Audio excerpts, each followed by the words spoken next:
Agora há pouquinho, Priscila, eu trouxe aqui, aliás, a gente vai colocar de novo no ar a reportagem do CNN Brasil Business. A nossa economia cresceu 1% no primeiro trimestre de 2022. Queria que você nos dissesse o que é que isso significa para a economia brasileira, é mais, é menos do que a gente estava esperando, e se isso sinaliza alguma coisa para esse ano tão instável e tão incerto de 2022, né, Priscila? Bom dia de novo. Bom dia de novo, Colombo. Bom dia a todos que nos acompanham. Esse número, então, de 1% no primeiro trimestre, ele veio um pouco abaixo do que era esperado. A expectativa era de 1,2%.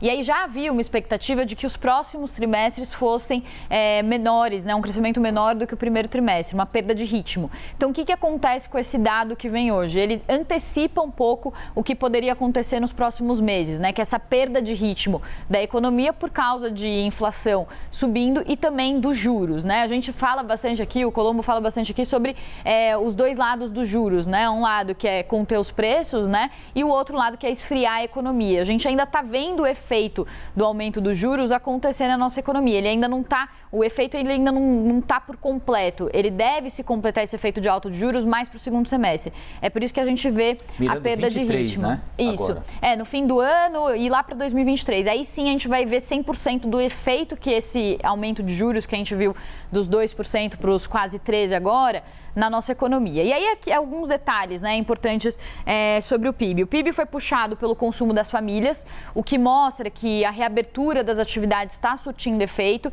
Então é aquela história que a gente vem falando na economia, né? Quando tem um crescimento fraco, que foi o que aconteceu durante a pandemia, depois a recuperação vem forte, né? Porque ele é um crescimento que vem de uma base fraca. Não, tanto é que a gente mostrou por trimestre, aliás, acho que está aqui na reportagem, olha só, exatamente nessa reportagem tem um gráfico aqui bem ilustrativo do que a gente cresceu. Eu estava lembrando que o último período que nós crescemos pouco, mas crescemos de maneira mais ou menos contínua, foi aqui entre o primeiro TRI de 17 e o terceiro de 2018. Que vem justamente depois da crise de 15 e 16, né? E aí, olha aqui, no terceiro trimestre de 2020, o tombo, né? A gente tem aquele tombaço, né? Porque foi o período em cheio da pandemia. Caiu 9%, né? E depois subiu 7,8%. Que é o que o pessoal fala que é a raiz quadrada, né? Caiu, subiu, mas agora dá uma estagnada, sobre né? Sobre esse assunto, raiz quadrada, eu não tenho nada a declarar. É que o pessoal fala que é V, você está falando que tem gente que fala que é I, tem a raiz quadrada, é um movimento, né, que a economia faz.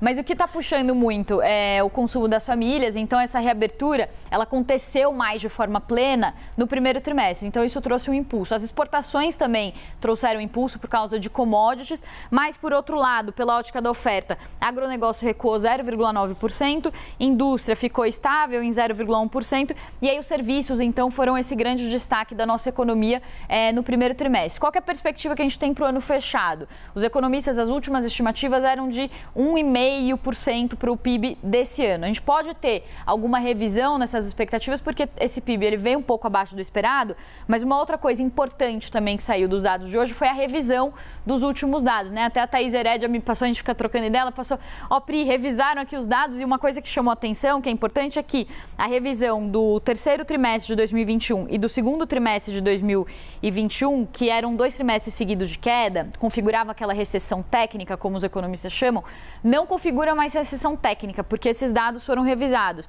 Então, do terceiro TRI do ano passado, passou de uma queda de 0,1 para uma alta de 0,1, e do segundo trimestre passou de uma queda de 0,3 para 0,2. Então, a gente não tem mais 2 trimestres seguidos de queda no ano passado.